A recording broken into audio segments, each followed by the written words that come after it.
Hi, I'm David Manti, and welcome to a new episode of the Today in Manufacturing podcast. With me today are Jeff Branke and Anna Wells. We each have more than 15 years of experience covering the manufacturing industry. Each week, we take the 5 most popular stories on our website and discuss the implications they might have on the industry going forward. Before we get started, please make sure to like, share, and subscribe to the podcast. You could also help us out a lot by leaving the podcast a positive review on whatever platform you use. Finally, to email the podcast, you can reach any of us at Jeff, David, or Anna at IEN.com with email the podcast in the subject line. How you doing this week, Anna? Good. We are waiting on a winter squall right now. And so if the podcast goes quickly, that's why. Yeah, that's a warning I've never received on my phone before. Yeah, it's a race against time. We had a Google squall, and now we know that it's a race against time. Yeah, it's kind of like in the situation, but should we not have our phones in here because that alert's going to go off? It might. Oh, right. A squall alert. Plan for the squall alert. So everybody knows. Jeff, how are you mentally preparing for this approaching squall? About the same way I prepare for any inclement weather here in Wisconsin. I think they feel like we've seen it all. Yeah. So, Jeff just rolls his eyes at the weather. Yeah, as I said before we got in here, the weather's not real. Meteorology is a sham. It's a sham. All right. Before we get started, we wanted to thank our sponsor this week, Oil Eater. Oil Eater cleaners and heavy-duty degreaser were specifically designed to replace dangerous solvents and are used by industries throughout the world. The company's ultra-concentrated formulas are perfect for light, medium, or heavy cleaning and can be used with parts washers, shop floors, equipment, and more. Click the link below for a free sample or visit IEN.com/Oil Eater. Do we have that link below for people that are watching live, Eric? Oh, right. It's going to be below. It's not below now. It'll be below soon. All right. Let's jump into our first story this week. Our 5th most popular story, DeLorean plots electric comeback. The DeLorean is back. Many have tried to resurrect the ill-fated brand, but a new effort is doubling down with a promo that kicked off on Super Bowl Sunday. It was a quick 15-second ad that left a lot to the imagination, but was still unmistakable. The next day, the company said that it would debut a new electric DeLorean this year. Now, the DeLorean company is building a new headquarters in San Antonio, Texas, and plans to hire 400 executives, managers, and engineers. Anna, they say the future was never promised. Do you know what that means? That is a good start. I don't know what that means, but It seems like a bad lead-in. Just like, wait to see what's next, but the future was never promised. Very dystopian. Yeah. Right, I know. Like, it does not sound like a optimistic mission statement. Your thoughts on the comeback, the 4th or 5th comeback for the DeLorean? I think maybe now is the time. If there's any time to try to create a cult brand that I don't know. It's never worked before with DeLorean, but maybe now. And here's why I think that. If you look at the target demographic for this vehicle, and by that I mean those for whom this invokes the most nostalgia, which I'd argue is Gen X and elder millennials, because that was us. That was key target audience for Back to the Future, right? And without Back to the Future, no one cares about this car, right? Yeah. I mean, okay. So if you look at Gen X households, they earn more than generations, any other generation right now. And they also spend the most on goods and services. And the Wall Street Journal has also pointed out that elder millennials are finally closing the wealth gap between them and their parents, which took a long time.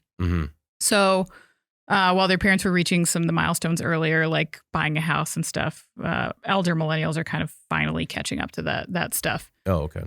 So maybe the group of people that this specifically appeals to are finally becoming financially stable enough to ever want to consider it, because I think they really hold the cards to its success. Otherwise, what's the appeal? There's dozens of electric cars out there and dozens more on the way. If you really love the gull-wing door, you can get a Tesla that does that. Yeah. True. To me, it just the brand itself relies so vastly on the nostalgia factor that you really have to look at do the right people who want it have the money, and they might right now. Yeah. But we'll see. I mean, I'm still I have no idea if this works or not. Cost is going to be a big factor. But Jeff, when you saw this ad, I mean, did it tickle your fancy? I don't think I've ever used that phrase to describe anything I've ever felt, but get used to it. Yeah. Then again, the future is not promised. The future was never promised. Maybe there's something boding for me there. Yeah. Somehow I missed this commercial. I did not see this during the Super Bowl. Mm-hmm. I actually thought this story was going to be higher up on the countdown. I thought it would do a little more. But anyway, it's interesting because I'm going to start out being a little negative, but I'm going to bring it back, guys. So just stay with me, okay? This is new positive, Jeff. He's new. Ironically, some of the biggest issues mechanically with the DeLorean were the leaking doors. It was a huge issue whenever it rained with this vehicle. Okay. Those crazy doors, which is like the staple of the look for it. Mm-hmm. The other thing, they're going to make this an EV. The electrical system for the initial DeLorean was a mess. Yeah. There was issues with instrumentation, starting, battery failures, everything. The electrical system was really challenging for those who had one. So to reintroduce this as an EV is interesting on those two fronts. I also kind of wonder what they're going to do from a design perspective, because it does have such an iconic look to it. Mm-hmm. It's a two-seater. Yeah. The power that it was putting out when it was the DeLorean, kind of the equivalent to a lower power V6. So even though it had that sort of sporty, futuristic look to it, it wasn't a real powerful car. Yeah. So it'll be interesting to see how they kind of mesh some of those traditional things that do have these generations connected to it through Back to the Future and other stuff, and how they bring that forward. It'll be interesting to see it. One of the reasons I think they can feel good about this is when I was looking at the DeLorean, I know you're going to make a different analogy. I was thinking of Indian motorcycles. Mm-hmm. You guys familiar with Indian? Oh, yeah. I mean, iconic brand, older than Harley Davidson, basically put a lot of their manufacturing and product development into the war effort during World War II. Afterwards, had to play a lot of catch up and really never did. Company went through 6, 7, 8 different ownership entities and stuff like that to try to relaunch it. Polaris bought it about 10 or 11 years ago, and it's finally really found its home because it's been able to keep that classic Indian motorcycle look, but bring in a lot of new features that motorcycle owners are looking for. In 2020, thanks to the pandemic, it saw something like a 48% increase in sales. Oh, wow. And it actually maintained that in 2021, saw another 12% uptick. So when you look at some of these nostalgic vehicles, there is a way to make them work and sort of leverage that brand, that look, and also bring in some of the new features that people are going to want to spend the money on it. When this was rolled out, the DeLorean was about $12,000, which was on the higher side for a new vehicle. We'll see where they come in on a price point, and with all those other sort of aesthetic features that are going to play a big role into consumers' opinions on it. I mean, if they're going to keep leaning into the Back to the Future tie-in, you have to have a flux capacitor in there, right? I mean, it doesn't have to be, it just has, it's got to be there. It's got to be in the back somewhere. It's, I think I'd rather have a non-leaking door. I mean, I'm sure you can customize it. You want like a bunch of like fake 1980s controls that you just like put a sticker down on your dashboard and then you can basically, they're just going to put, very involved decals on a Volt.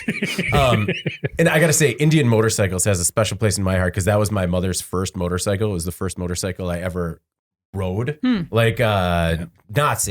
Not safely, but it was a lot of fun. Awesome bikes. Yeah. Super cool looking. And so what I was going to compare this to is that when they came back out with the Hummer and said the Hummer was going to be an EV, I was surprised by the amount of intrigue because it seemed like collectively the movement to kill the Hummer, everyone kind of seemed on board with that. Like the Hummer can go away and there's not going to be any love lost. But, it's proof that nostalgia is not relegated to, clothing trends and movie trends. I mean, an original movie hasn't been made in quite a few years now because everyone's nostalgic about the old ones and want to bring their kids. But I thought it opened up the possibility of some different, cars or models that have a terrible history but popular history that could maybe come back as an EV. Oof. So, what about an EV Gremlin?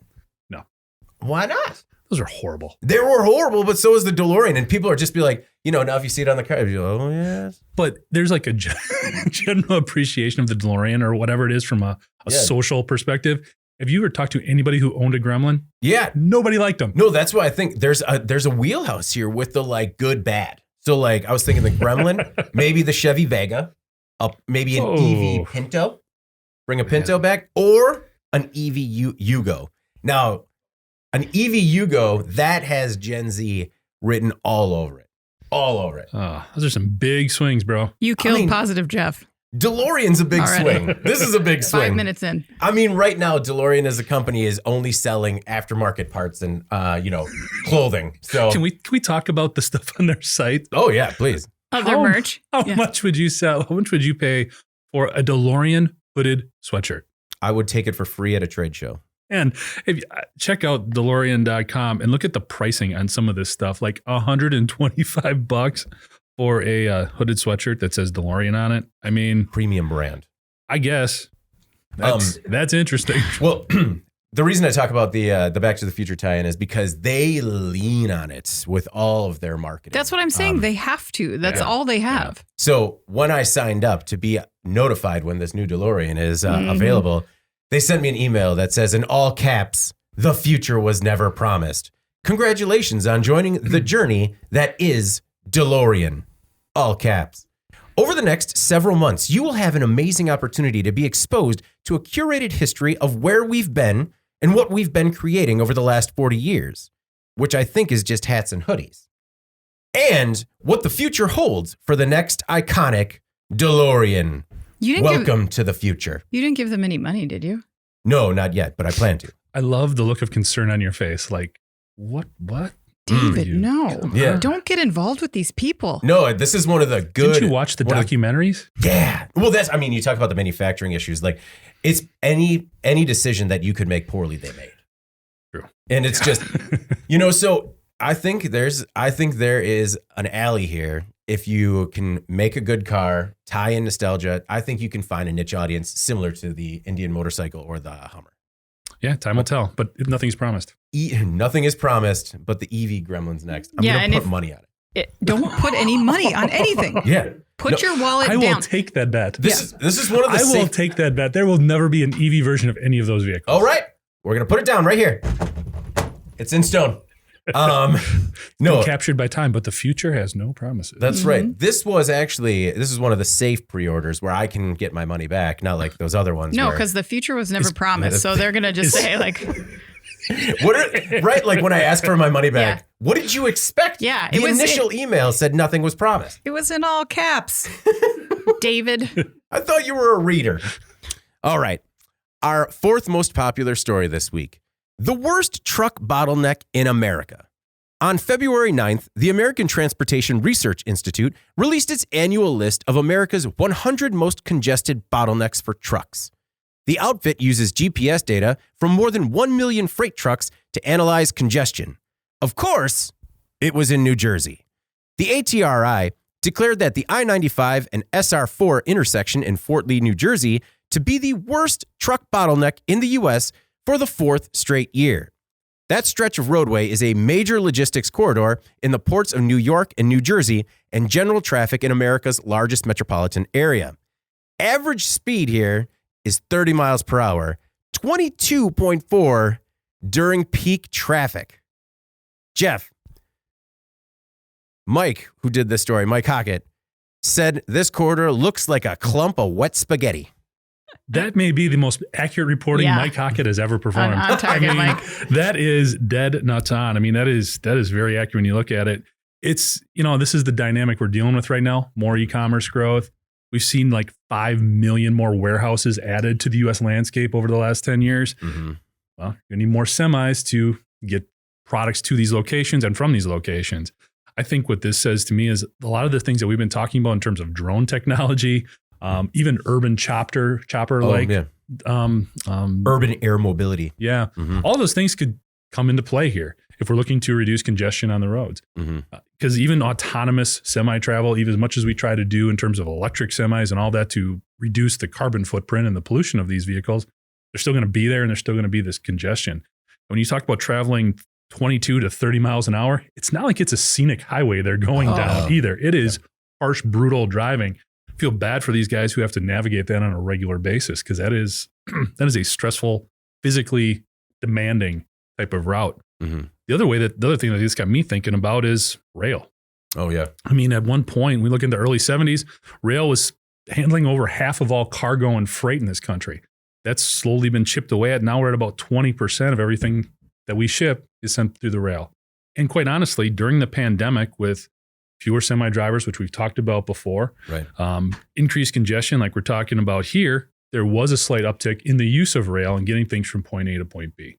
There's a lot of drawbacks in terms of it's a little bit slower. It's tougher to track on rail. Yeah. But if we continue to run into these types of situations where we got more stuff from more locations going out the door, maybe that is an area we look at. President Biden has talked a lot about infrastructure investment. Maybe we do something to either update, improve, expand our rail operations as well in dealing with these types of problems or challenges. Anna, what do you think about rail as an option? I know that security would certainly be something they need to improve given the stories we've done the last couple of weeks on some of the rail cars that have been pillaged in LA, I believe. Yeah, I mean, I think Jeff's right. It's an infrastructure problem. You know, if you look at this Fort Lee bottleneck in particular, like the biggest predictors of congestion are typically accidents or construction projects. But if you look here and in the video, if anyone saw it, we shoot to the Google map to show show the wet spaghetti. The wet spaghetti. And it's honestly designed in such a way that even like regular existing traffic volumes outside of all that's been added, it's not designed to accommodate that. Any traffic would exceed the capability of this design. It's like a million roads going into a big pile. Well, it's like double decker too. It's like different upper and lower. I mean, just navigating it and understanding where you're going to get through this has got to be just mind bending at first. Right, exactly. And so it looks to me like a permanent bottleneck unless it's actually changed. I mean, like a complete reset. Yeah, like we can do so much with like trying to divert some of the highway traffic into other areas. But at the same time, like this is just poorly designed, in my opinion. And that's probably the reason why year after year it shows up as the worst bottleneck in America. It's pretty nasty. Yeah. So do you guys think it's possible that problems like this are going to force people to get smarter? Because we've seen logistics and other obstacles, other challenges that have started to have an impact on the bottom line force a change. Like we've talked about optimizing container space due to the incredible price hikes. At what point, where is the breaking point for something like this where, it's probably terrible for everybody in the area. It probably slows down the supply chain for anything moving through there. What's the breaking point? I don't know if it comes on the transportation logistics side or if it comes in the product lifecycle side. Yeah. Because one other approach is if stuff is not getting there on time, hopefully what you have lasts longer. Yeah. So that potentially you're ordering fewer and, the whole sort of domino effect that can take place there. We're not going to do that though, right? Well, that's, that's not in our nature. No. I agree. No, optimistically, that's what I was thinking. Like, how many of these supply chain issues can we have before we maybe start changing our own mentalities in terms of, what about having less? Buying less, yeah. Yeah, I agree. I mean, that's easy to say. I guess, like how many people rely on Amazon now for every little thing. And once you have that Prime membership, what's the big deal if you order one $10 item at a time? True. It's, man, I know just anytime I'm over at my mother-in-law's house, it is just a sea of Amazon at the bottom of those stairs. And it's like, hi, welcome. Bring everything up the stairs now. It's been sitting here since the last time you visited. But I will say, like, if you look at the comparison between how much slower traffic was in Fort Lee in 2021 versus 2020, we know that there's been a lot of e-commerce in 2021, but there was a lot of e-commerce in 2020 as well. But what was different was that there were a lot of shutdowns and people weren't going to work. Yeah. So you can see that there were some changes, I think, sizable changes that took place just by lightening the load of that traffic. But it didn't come from a commerce side or a B2B side. It came from people not driving their cars. So, I mean, that's the other thing to look at, more public transportation, more options for people. So we're not putting one person in one car on every highway driving to work every day. No, I thought the same thing. Like when they were making the comparisons to 2020, I feel like anything is unfair. It's unfair to people are talking about having record years because they're comparing it to 2020. It's like, yes, 2020 was bad for everybody. It was a weird year. The other thing was that when I saw this headline, I thought it had to be Atlanta. I figured it had to be Atlanta area or New Jersey. So, it was close. I hedged a little bit. But so number 2 was actually Cincinnati, Houston number 3, and then finally Atlanta. But they have 2. So at least confirmed what I've experienced driving through that area as well. No, anybody who has driven through Atlanta, what is it? Probably between 3 and 7 in the afternoon. Yeah. Man, it is harsh. Yeah. I'd agree. And, while New Jersey had the worst bottleneck, Texas actually had 14 bottlenecks in the top 100. So stay big in Texas, guys. They got a lot of highways. Yep. All right. Our third most popular story this week. Rescue ongoing after cargo ship catches fire in mid-Atlantic. On Wednesday, 22 crew members were evacuated from the Felicity Ace, a large cargo ship that caught fire in the mid-Atlantic near Portugal. The ship was carrying vehicles when a fire broke out in the hold. The 650-foot-long ship was sailing from Germany to Rhode Island.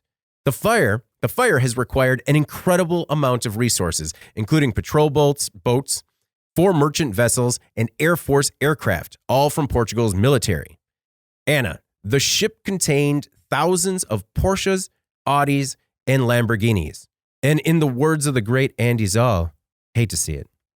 Hate to see it. And Felicity Ace sounds like such a nice name for a boat. Like, I'd agree. Sounds like That's a 2. Yeah, like a tween crack detective or something. I don't know. Yeah. It's very cute. Mm-hmm. But this is a terrible story. Mm-hmm. So the more we learn about it, as you said, the more insane it is about the kind of cargo that it was carrying. We knew there was cars on the ship when this story first broke, but now since then we've learned more about what was actually on the ship. Mm-hmm. 4,000 luxury cars is being reported, including 1,100 Porsches, 189 Bentleys. Man. Those are not cheap. Insurers are estimating the damage to be some $100 million. And then the ship itself was actually valued at $30 million. And since they're just letting it kind of burn, I mean, there's like salvage vessels out there right now that are trying to put out the fire, I think, see if they can retrieve any of the cargo. But, smoke is a little tricky. I think sometimes that kind of sticks around. So you've got like textile interiors and stuff that you have to, it's a long ship. So there's possibly areas that are just not being, they might just have smoke damage or something. Right. Water damage. But like, if you want, it's a brand new $100,000+ car. Nobody wants any water damage, any smoke damage. People have probably been waiting months and months for these cars too. That's the thing. Oh yeah. So I don't know. It's, I think we can safely talk about the economic impact because we know that no one was hurt actually in this situation, but what an absolute waste. Mm-hmm. Yeah. And at a terrible time really for Otto. Oh yeah. Jeff, I do think it is important to reiterate that none of the crew was harmed. And in a lot of these fires, a lot of the people that get injured are the people in the salvage vessels or trying to put the fire out. And so far, everyone's remained safe. What did you think about the Felicity Ace catching fire and, just a lot of money on board at risk? Yeah, it's interesting. Excuse me. We look at the number of vehicles there individually. That's not probably too damaging for these OEs. They can probably handle and absorb this loss. But when you look at the dealers that were coming to the U.S., 1,100 Porsches. Porsche sells between 60 and 70,000 vehicles a year in the U.S. So losing 1,100 of those, that's got to be some dealer is hurting pretty good over that. Oh yeah. So you do kind of feel bad for them, especially because of the chip shortages and other automotive supply chain struggles that we've talked about for the last 18 months, basically. So you can appreciate that. The other thing that this brought to light for me is, again, an ongoing topic that we've been discussing is a shortage of skilled workers, difficulty finding workers.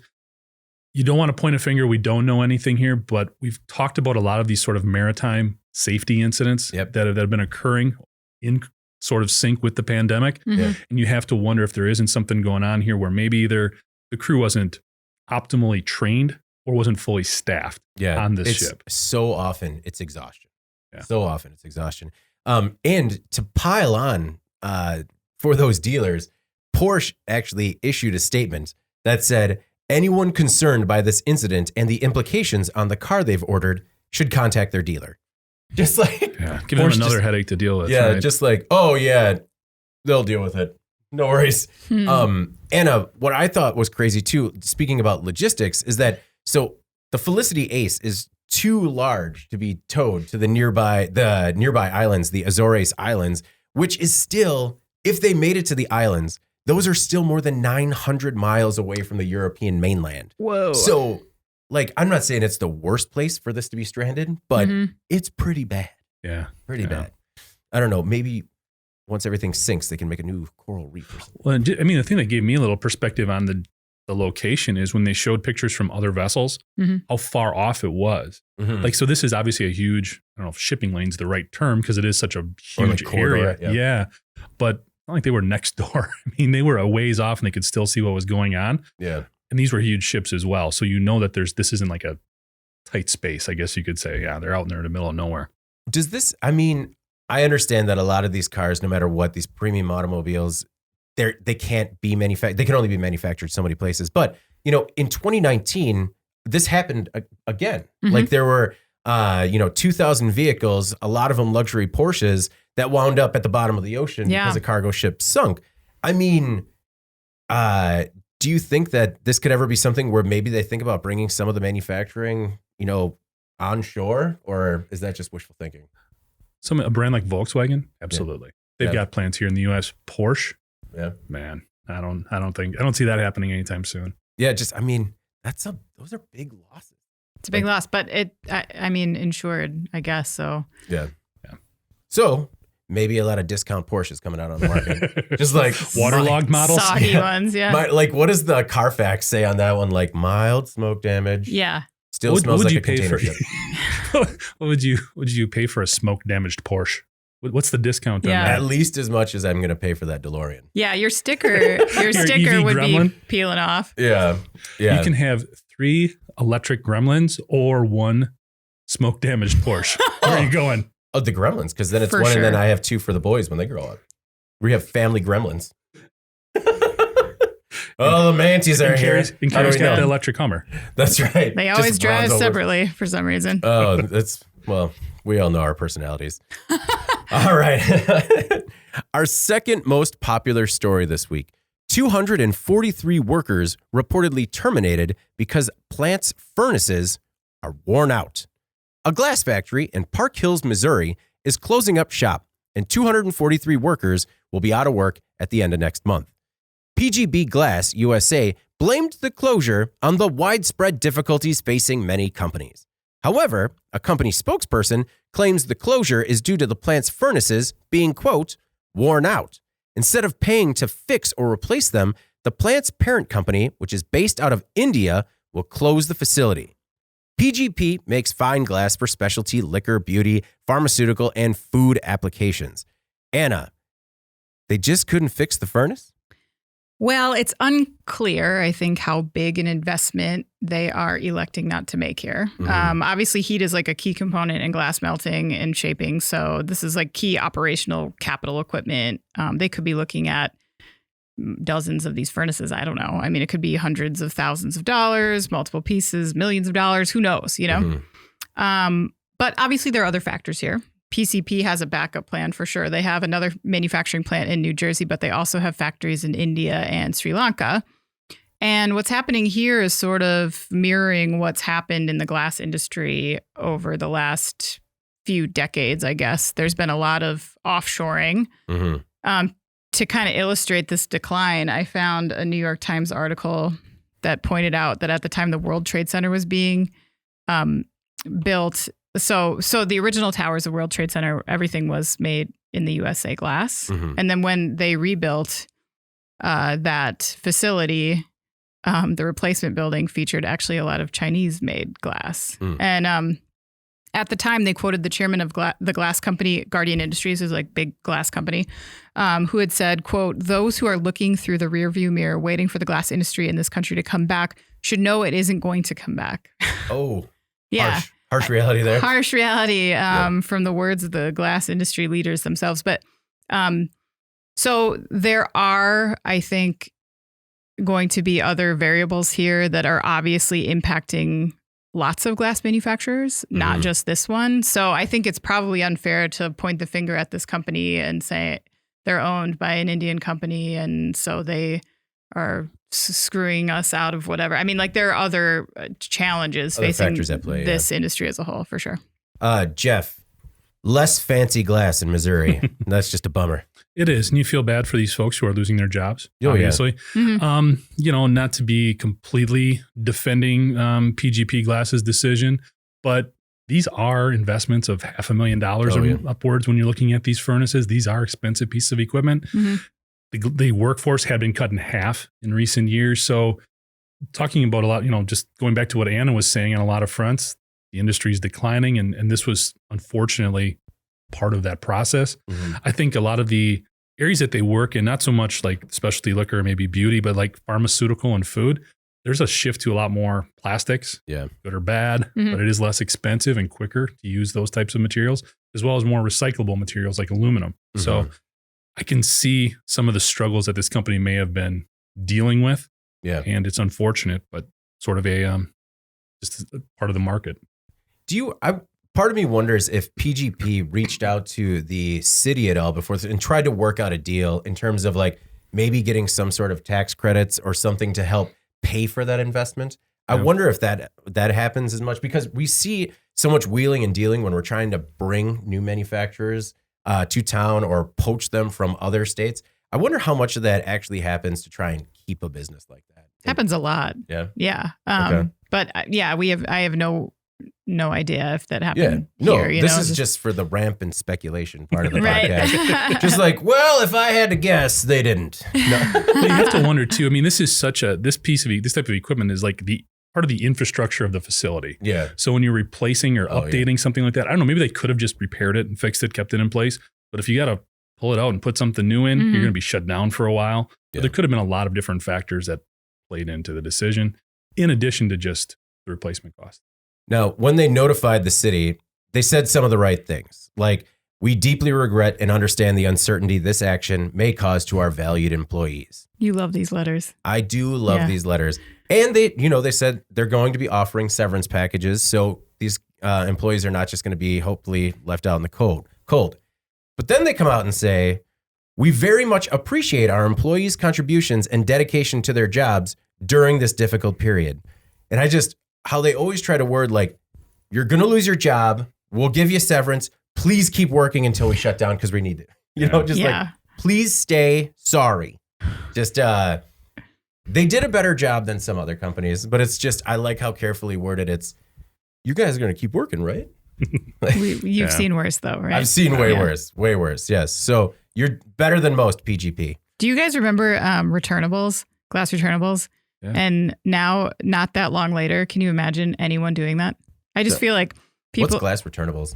So you used to buy things in bottles like soda or beer or whatever, and then you'd have to take the bottles back. Yeah, I think that's still like big in some states. It is? Well, like last time I visited my grandmother in Michigan, they have like, when you go to the grocery store, they have like these giant boxes where you return certain types of glass and you're paid for them. Oh, I've seen that. Yeah. Because you pay a deposit when you. Kind of, yeah. Yeah. It used to be pretty common here in Wisconsin where you could buy like cases of beer in bottles and then you'd return the bottles to the store. And now we have become so accustomed to plastic. I cannot, and just like recycling glass. I just cannot imagine people getting up off their butts. Not even for that 5 or 10 cent returnable. Yeah, exactly. Like, wait, you're telling me I'm going to get 70 cents for this? Like, it will cost. Yeah. Point. Stevens Point Brewery still does. And I know that there's at least one milk manufacturer. I don't know if it's Lamers. I'm not even sure if that's a milk manufacturer, but I know that the bottles are there because I tried it for a couple of weeks and it was just too like, I got to remember to bring the bottle back to the grocery store when I have it. Yeah. And like the logistical challenges really outweigh that feel good factor. This is what I'm saying. And I feel like more people would be like 70 cents. I'm going to smash it.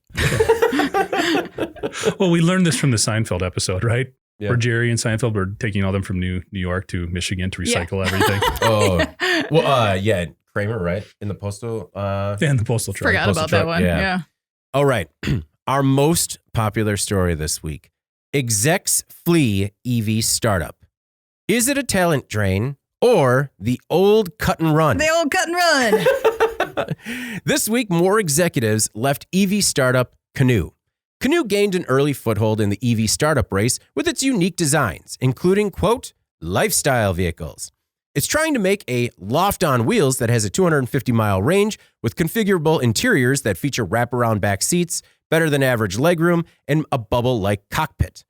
Canoo also offers block-shaped delivery vans and pickups that are set to come out after the lifestyle vehicles debut later this year. But Canoo has struggled.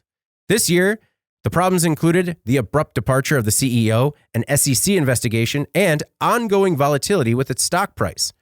Automotive News says Canoo is hemorrhaging talent, citing several key executives who have fled the company in recent weeks.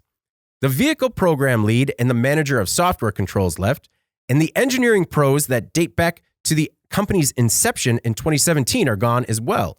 In 2021, Canoo's CEO, CFO, CTO, General Counsel, and Powertrain Division Lead left. Earlier this month, the CMO and Vice President of Manufacturing and Investor Relations left. So, Jeff, who's left? Well, hopefully, like the janitor with the door code is still there. Yeah. Maybe that's the problem. Maybe he left too, and nobody can get into the building. He's got the key card. Yeah. It just feels like there's a lot of sort of dominoes that fell in place here that made this. I would think probably some of those higher level or more talented individuals get nervous. Okay. Yeah. First of all, you have this same sort of SEC investigation taking place with Lordstown, which was needed and did not bode well for Lordstown. Same thing at Nikola. They had a $125 million SEC fine levied against them. So I'm sure if you see those things, you also take that into consideration that the EV market is becoming so much more competitive. Even when they launched this company, a lot of these folks probably got really nervous in terms of what the future held, especially when you're launching a vehicle that is, let's be real, it's a design risk, in my opinion. Oh, yeah. It is a very unique looking vehicle. It almost resembles like a planetary rover or something, like something they would send up to Mars. Yeah. I love it though. Like a trolley. So it's cool. kind of a big swing. So I think it is. When you look at all of those different factors, you look at some of the risk involved with the market, I think that led to some of these higher level individuals getting nervous, bolting, and then the dominoes fell. Well, hey, if he's leaving, I'm out of here too, because I came with him, and so on and so forth. Yeah. Well, I think that the lifestyle vehicle, the consumer model, is the big swing. But I think that one of the better plays were the delivery vans and pickups, where they could have like made a lot of money in terms of fleets. Anna, I don't think there are any C's left at Canoo. A lot of C's. Right? Just out to sea, yeah. Only they had a canoe. I knew that was coming. You can't set the table like that. No. Very nice. Anna, no, it looks like trouble afoot at Canoo. Yeah, some trouble is brewing. It's interesting because the situation parallels, as Jeff said, the experience of so many other EV startups who like merged with SPACs, and then that spurred an SEC investigation. And that doesn't necessarily mean something fraudulent is happening. It happened to like 4 of their competitors, like in the same 2-year period. And yet, this mass exodus is interesting because we've seen other scenarios where executives have left, like in the case of Lordstown, but they were pressured to, right? In Canoo's case, the CEO actually left to join Apple's secret car project. Oh. It's not clear if Apple wooed him away, but he left and then Apple scooped him up like 3 weeks later. Okay. So to me, so he resigned after he took the company public and then he was scooped up by Apple. To me, that's not an issue of an executive who's in over their head or wanting to leave the industry or spend more time with their family. Like, to me, that it speaks to maybe an executive that doesn't believe in what the company is doing. It shows a lack of confidence, in my opinion, that I think is spreading. And either that's a problem culturally or it's a problem with internal messaging. I'm not sure, but they cannot seem to rein that in. And if it's not that, then maybe it's even bigger problems that are kind of hiding inside the 4 walls of this company. And we're going to find out more about that later as the luxurious interior of this lifestyle vehicle company begins to crumble. Wow. Very good. Dramatic very finish. That's the back of the book right there. Very good. Jeff, how soon do you think before we start to see them try and sell off IP? I think they're kind of stuck right now. They said they're going to be launching these at the end of this year. So I don't think they're going to be going that route. I think what's going to be interesting is they need to get past this SEC investigation without anything major coming out, which is when you see these high level individuals leaving, it's like Anna alluded to, you kind of feel like there's something going on there that isn't matching up and they feel like they're going to find something. It's probably more on the engineering or capability side of it is what I feel, because I mean, when they started looking into Nikola, if you remember there, I mean, they found everything was wrong. Like, they falsified so much stuff in terms from a performance and lying to shareholders and everything else. This stock is down almost 25% from last year. So there's concern there. And I think maybe part of that is also the pre-order or the momentum that they were hoping they would be able to generate has not been as fierce, because again, you've got everybody in this space now. And some of these are coming with some big names. Again, we keep talking about Rivian. Mm-hmm. I think they're the one that everybody's afraid of right now. They got Amazon behind them. Well, yeah, that's the thing is like these kind of companies, they need that big fleet buy to kind of inject some optimism and some reassurance into the consumer market side of it. And no one is going to do that, I don't think, until this SEC investigation closes and they find out that things are above board. And we don't know how long that's going to take. SEC, I mean, they take their time, Yeah, they're not in any rush. And I don't think Elon Musk, who has sort of become the de facto spokesperson for electric vehicles, has really helped smooth that relationship out in any way, shape, or form. Right. I mean, maybe this is just, we heard that this was a trend where that companies were holding on to executives through the pandemic and then unloading them when times were a little bit more stable. Maybe that's all this is. Yeah, I don't think they're being unloaded. I think they're unloading themselves. Like David really wants to be like the positive voice on the story. We're not letting them. Well, and the new CEO was like, basically, this is what happens when you hire talented people. Like, but not really though. Most places. No, that's a classic line. Like, when you have good people, other people are gonna want them. Yeah. And sometimes they take them. Every single one of them. In the same year. Well, and that was actually the one thing that was the biggest cause of concern for me were those people that have been there from the beginning. Mm-hmm. Because when the true believers are gone, that's when I get worried as an employee. Like, and we talk about the importance of management leadership. I can't imagine what it's like at that going into that company every day right now, but it has to be hard to keep it afloat. For sure. All right. Let's move on to In Case You Missed It. And in case you missed it, we like to talk about stories that maybe weren't as popular on the website, but still stand to make a big impact on the industry going forward. Anna, I'd like to start with you. What is your In Case You Missed It this week? Well, everyone, in case you missed it, the U.S. has approved new headlights that won't blind oncoming drivers. Yay! Oh, that couldn't come fast enough. I know. So the U.S. highway safety regulators are going to allow these new high-tech headlights that are commonly used in Europe already. They're LED lamps that can focus beams on darkness, such as the driver's lane and areas along the roadside, but they also have a lower intensity of the light beams that are just for oncoming traffic. So the camera sensors involved and computers kind of help determine where the light should go at certain times and kind of fix that problem for you. So you're not doing the click, which nobody does. So it's supposed to be good for everybody. Safety wise, pedestrians, bicyclists, making them more visible at night.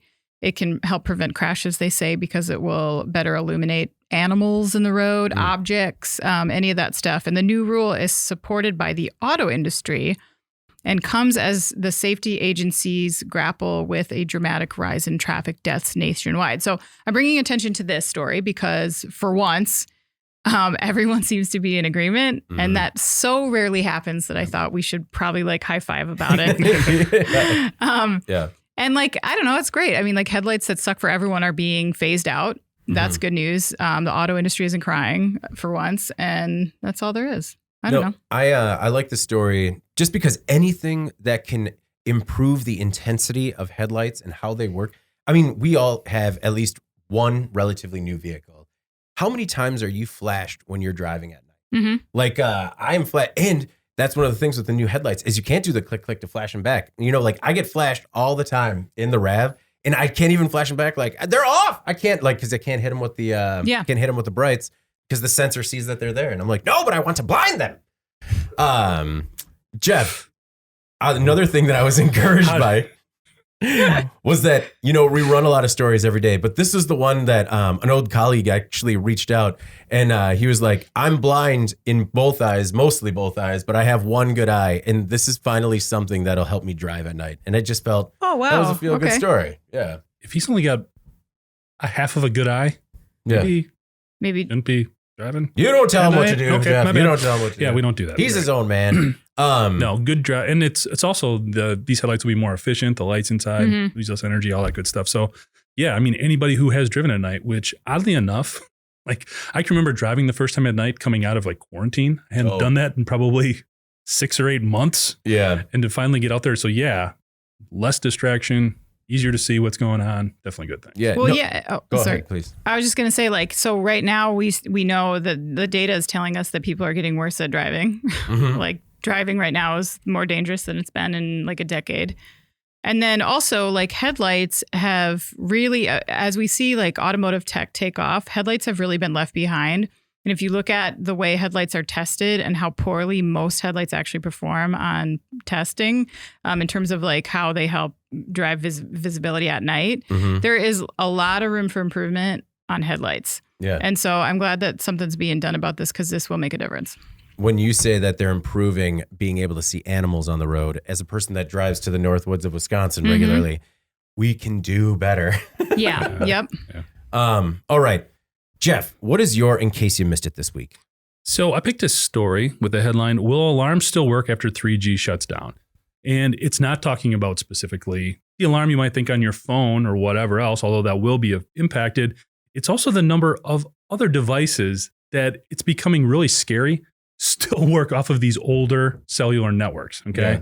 We've talked about this before. All the big telecom companies want everything upgraded to 5G as soon as possible. They've invested hundreds of millions of dollars in this new communication platform.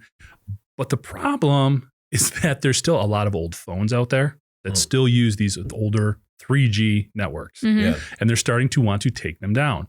AT&T is going to take one down next week. Verizon, which has already pushed it back twice, is going to be doing that probably by July, shutting these things down. And when they do that, these phones become bricks. Yeah. Now, they're supposedly talking to their customers, letting them know about this beforehand. But in addition to these phones, there's a number of other devices. We've run an article before about like the medical alert, life alert buttons and stuff like that. Well, the other one now that they're found out is the law enforcement bracelets. Also, a large number of those run on 3G networks. You mean like the ankle bracelets? Yeah, I'm unfamiliar with these, Jeff. What are these contraptions? Don't act like that. David's wearing one right now. I know. I can't leave until 5. He's never come close to wearing one of those. No. That is crazy. But man, if you're wearing one right now, you're just like, yeah, we got to get these towers down. Yeah, we'll just wait it So out. that's a big issue because obviously you can track them. And these are putting in a lot of offenders of child safety laws. So you've got to be worried about some people that you definitely want to know where they are and what they're up to. We won't be able to track them. So now it's this weird combination of all these different entities, either private companies, municipalities, law enforcement, reaching out to these huge telecom companies saying, we need more time. Yeah. And the telecom companies are going, we told you this was coming. So there's this weird convergence of when will these 3G towers and these networks actually come down? Because there's more than just inconvenience of bricking your phone that's in play now. Right, exactly, yeah. It sounds like a different variation on when they were rolling out 5G with the airline industry. Yeah. Because, you talk about the telecom companies, and I feel like, you can find the 3G phones that are still out there and offer some sort of free upgrade just to get them on a better network. But when you're talking about, I can't imagine the infrastructure for those anklets and what that would take to replace across the nation.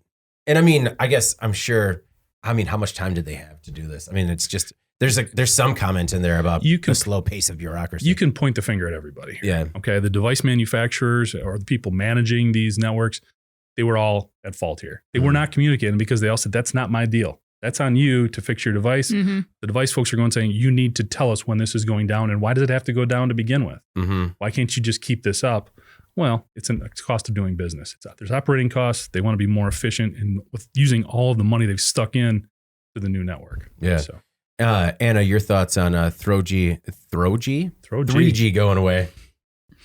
It's really a bummer because the people who need access to like emergency services and stuff the most are probably the ones who have the oldest devices, I'm guessing. You know, it's not like your great grandmother who maybe has like a phone is probably on the up and up and has, the newest version of iPhone or whatever. I know a lot of older adults in my life that still have like their, flip phones and stuff like this. Yeah. Like these are the people that are going to be impacted by this and they might not know what's going on. Right. And it might be hard to reach them with this messaging, honestly. So I don't know. It will be frustrating for a while. They need more commercials on WeTV. Yeah, notify- exactly. On the notify Lifetime movie network, Yeah, put some commercials up there. to let them know this is going to happen. Man, well, I mean, so where does it stand now, Jeff, in terms of, are we still just at a standstill where we're pointing fingers? And Basically, the telecom companies are saying this is our deadline. Yeah. This is when we're shutting down 3G. You have to be ready. what is the deadline? Well, again, for AT&T, they're looking for next week. Oh, so yeah. like we're talking about on Friday. A week from now, they want to have all that 3G stuff shut down. Yeah. And when you look at some of the others, Verizon, they're looking this summer. Yeah. So if you're listening to this and you have 3G, replace it quickly. Yeah. All right. Mine, in case you missed it, is about an engineer that just pleaded guilty to selling secrets in a peanut butter sandwich. On Monday, Jonathan Toby, a 43-year-old Navy nuclear engineer, pleaded guilty to espionage-related crimes. He was caught trying to provide design data for nuclear-powered warships to a foreign national. Now, Toby has access to information on naval nuclear propulsion. Now, he is not the world's smartest criminal. First of all, he reached out to just a random foreign country with a just general email that said, hey, please forward this to your military intelligence agency. You will find it useful. Quote, this is not a hoax. Well, he struck up a relationship with an FBI informant because when the other nation received this email communication, they were like, this looks bad. Here, U.S. representative, you Oh might my want to look God. into this. And so from the word go, he was communicating with an FBI agent, and they set up this entire scheme, like really strung him along. Like death by 1,000 cuts here. But so he really tried to work out a safe way to, not a safe way, but like a way to deliver this information through encrypted cloud services. But they got him to do a series of dead drops, basically so they could kind of see him physically drop off this evidence. And to make these dead drops, in one of them, he placed an SD drive with government secrets into a half of a peanut butter sandwich. And then another time, he placed it in a package of gum. And he's not the smartest criminal. He's somewhat creative. And I would encourage anyone to look at this government, like the complaint, the document that they have on this guy. That's every conversation that he's had. And it's just not great. Not a great look for him because he keeps typing like, how do I know I can trust you? And then the FBI informant's like, you can trust me. He's like, sounds good to me. Like, so he roped his wife into this because she would serve as the lookout. And now they're both being prosecuted. As part of his plea deal, he's going to get 12 and a half years in jail. He was looking at life, treason. And, there's a possibility that she could go to jail too. And just sometimes, the allure of crime is enough to pull people in the wrong direction. And just, your actions have implications, like consequences. And, be smarter. Was he trying to get money? Oh, yeah. So Okay. like part of this was, so he wanted to get paid in Monero cryptocurrency. Oh, good. And so, I mean, from the outset, like he thought, Worth it. And is such a fan of crypto. he had it figured out. He was going to get paid in crypto. He was going to do it specifically all electronically through encrypted methods. But, they were able to talk him into diverting from his plan. Oh, But okay. we're not talking about a lot. Like the first good faith payment was 10 grand in crypto. And then he received another 20 in crypto for like 30 grand for the first batch of government secrets. And how it worked was he would give them the SD card, and then to kind of get paid the rest of what he was owed, he would have an encryption on it. And in order for the government agent to get the encryption, they would have to pay him again. I mean, the biggest payment that he received was like $70,000. It's like before you were going to commit treason. Not dollars, though. No, Moneros. Yeah. 70,000 worth of Moneros. He didn't even cover his peanut butter cost. No, I don't. Man, I mean, actually, I was thinking about the story you talked about, Jeff, how like a couple weeks ago, how the government actually is probably seized this Monero, and now has to like, Sounds so made up. has to deal with it, Hey, so what do we do with the $200,000 in Monero we have from the Toby sting? Yeah. They should have made up a different cryptocurrency and just like used a fake name to it. Yeah. Yeah. Here's the Manti currency. Oh my, no You one know? needs that. That's just hugs. That's the Manti currency. Whoa. Hugs Well, and maybe good vibes. that's what he really needed. Did you say hugs and goodbyes? Yeah, hugs and good vibes. No, he had a family, like all these, there's a lot of photos of the family online, like going to the Renaissance Fair. It seemed like, things were all right. And then he just, really thought he could outsmart the government and did not. Weird. But he needed to make more money. Yeah, I mean, that's not a lot. That's not life 10 and 20. Yeah. I mean, come on. No, you're like a undercard at a UFC fighter, Sorry, that's just a weird comparison. But the other thing is that there's 6 of us who got it. Yeah, all right.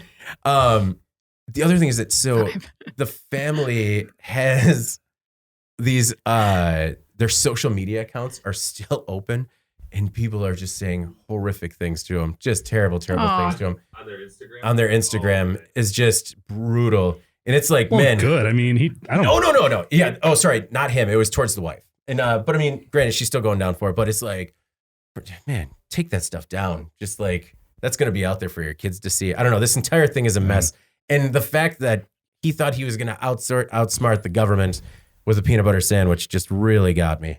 Should have been more cold cuts. It's cold sad. cuts. Anyway, that's mine in case you missed it this week. Check it out now on manufacturing.net and in.com. This is not a hoax. I assure you, everything's on the up and up. All right, let's move on to our final thoughts this week. Anna, what is your final thought?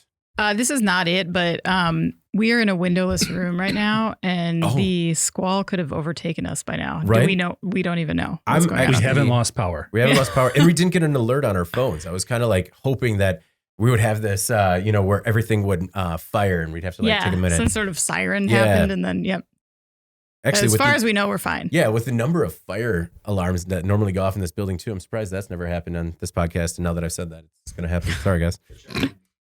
Check. Okay. Yeah, get us an update on the squall. Our producer Alex is having trouble Googling squall because he doesn't know how to. SQUALL. That's it. Mm-hmm. Squall? Yeah. I only know that because of the amazing movie White Squall. Solid. Yeah, that's a good one. So while we look into the status of the squall we might be currently in, what's your final thought? So it's the 100th day of school today for my first grader. Oh, very cool. And last night, so she got to wear her pajamas to school, which she was super excited about. Mm-hmm. And then she asked me how I was going to celebrate my 100th day of work. Oh. And then I just wept quietly. Well, I mean, there's been a lot of celebrating today. We had, it's a coincidence, but we had a great birthday today. Happy birthday, Miss Heidi Lynch. And as a result, we had bagels, pastries, sweets, pizza. I mean, our 100th day in the office, after That's you true. dried your tears, has been great. That's true. Yeah, I did not have the heart to tell her what work is like. I think she still maybe believes there's a summer vacation involved. I'm not going to tell her that yet. Yeah. She doesn't need to know. And actually, Heidi is listening to the podcast. She says no squall as of yet, so we're safe. Thanks, Heidi. Yeah.